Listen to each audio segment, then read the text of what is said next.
Mesdames, Messieurs, bonjour. À la une de cette édition, Monseigneur Ignace Bessi Dogbo, nommé le 3 janvier 2021 par le pape François, sera installé archevêque du diocèse de Korogo le dimanche 14 février. Le successeur de Monseigneur Marie-Daniel Dadier ne prendra ses fonctions qu'après sa prise de possession du diocèse. Et puis le cardinal Peter Turkson, préfet du Dicaster pour le service du développement humain intégral. Monseigneur Bruno-Marie Dufay, secrétaire du même dicaster, Marcela Zimanski, rédactrice en chef du rapport Liberté religieuse dans le monde, ont présenté le message du pape François pour le carême 2021 au cours d'une conférence de presse le vendredi 12 février au Saint-Siège. Nommé archevêque de Korogo le 3 janvier 2021 par le pape François, Monseigneur Ignace Bessi Dogbo prendra officiellement ses fonctions au cours d'une messe d'installation le dimanche 14 février 2021. Une messe solennelle d'installation à laquelle le clergé appelle les fidèles de toutes les paroisses de l'archidiocèse à y assister. Par sa prise de possession du diocèse, Monseigneur Ignace Bessi Dogbo remplace Monseigneur Marie-Daniel Dadier. À quelques jours de l'entrée en carême, mercredi décembre 17 février, le message du pape François pour cette période de jeûne et de prière a été rendu public vendredi 12 février 2021 au cours d'une conférence de presse au Saint-Siège. Intitulée « Voici que nous montons à Jérusalem », le carême, un temps pour renouveler notre foi, notre espérance et notre charité, expose la manière dont chaque fidèle doit renouveler ses trois vertus théologales suivant le modèle du Christ. Nous devons redoubler d'efforts pour atteindre les résultats que nous souhaitons. Et cela, l'espérance nous permet de le faire. Mais cela nous conduit aussi à la charité et nous devons faire en sorte que notre charité puisse devenir quelque chose de vivant. Donc ce n'est pas seulement il ne s'agit pas simplement de répéter ce que disait saint Augustin quand il parlait de l'amour et de vivre la spiritualité de l'amour. En fait, c'est un message profond. Pour montrer l'amour, il faut bien comprendre son sens. Pensons à la mère Teresa qui nous disait que la seule manière pour rendre service, c'est se consacrer à la prière pour voir cet amour de Dieu envers nous, pour nous. Donc ce troisième exercice auquel le pape nous invite, c'est de cultiver la charité pendant la période de carême. Donc se consacrer aux œuvres pour aider ceux qui sont dans le besoin, les pauvres, et faire de la place pour eux dans notre vie. Et c'est ce que nous pouvons faire seulement, justement, si nous vivons l'expérience de l'amour de Dieu pour nous. C'est à la lumière de Dieu que nous pouvons cultiver l'amour. Alors, je voudrais remercier tout d'abord le Saint-Père pour son message de carême dans notre chemin vers la Pâque.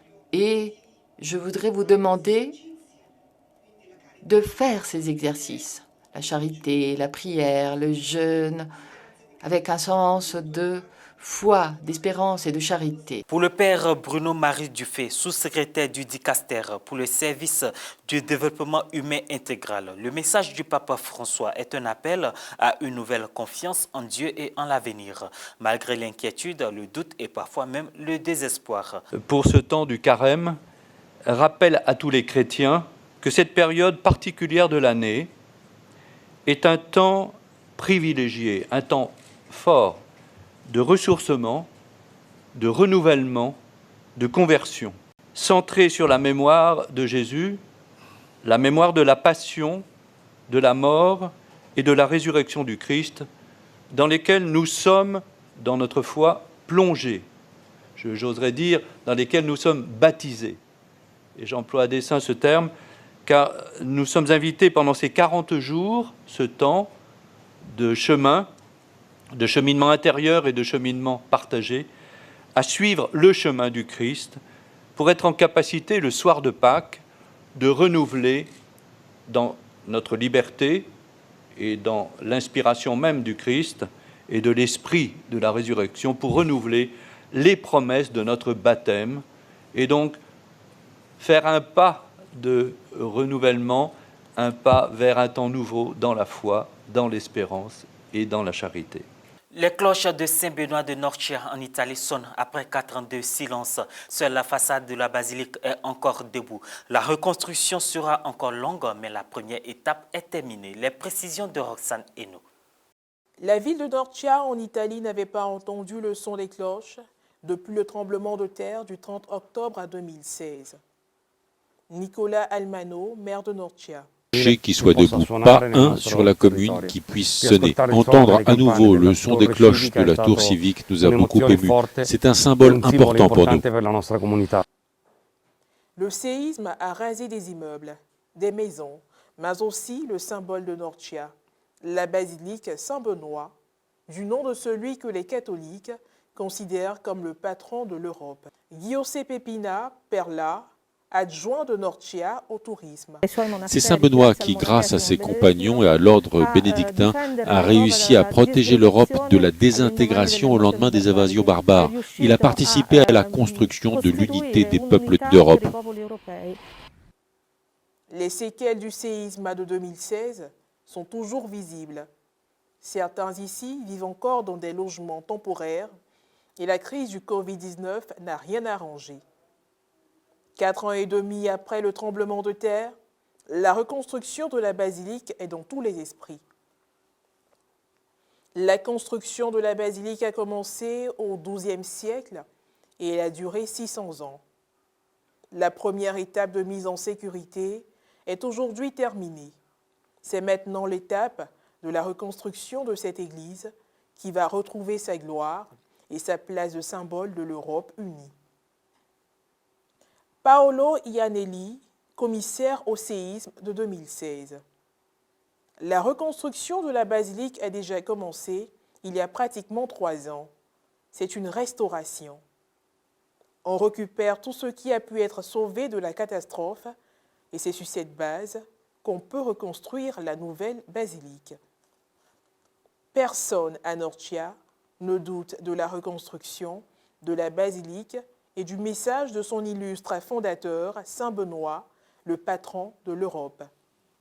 La boulangerie salésienne de Bethléem se penche sur la situation des pauvres et nécessités de la région en contribuant à leur ration alimentaire. Des paquets de pain leur sont distribués quotidiennement. Une aide sans relâche, même en cette période difficile de pandémie de coronavirus.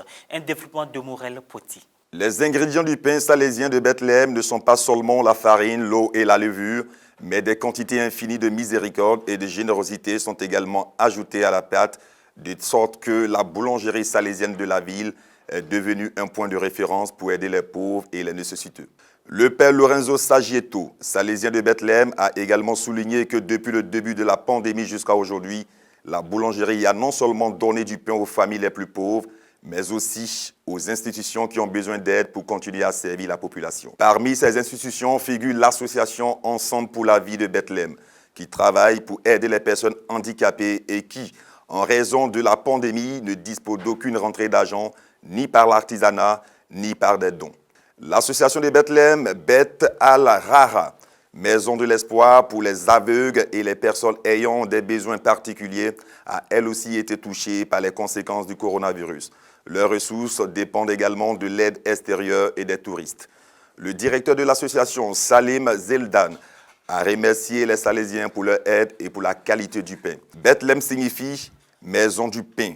Le pain que la boulangerie salésienne de la ville distribue avec amour est un cadeau qui réchauffe le cœur et l'âme de ceux qui en ont le plus besoin. Et voilà, c'est la fin de cette édition. Merci de l'avoir suivi. Merci de rester sur Ecclesia TV.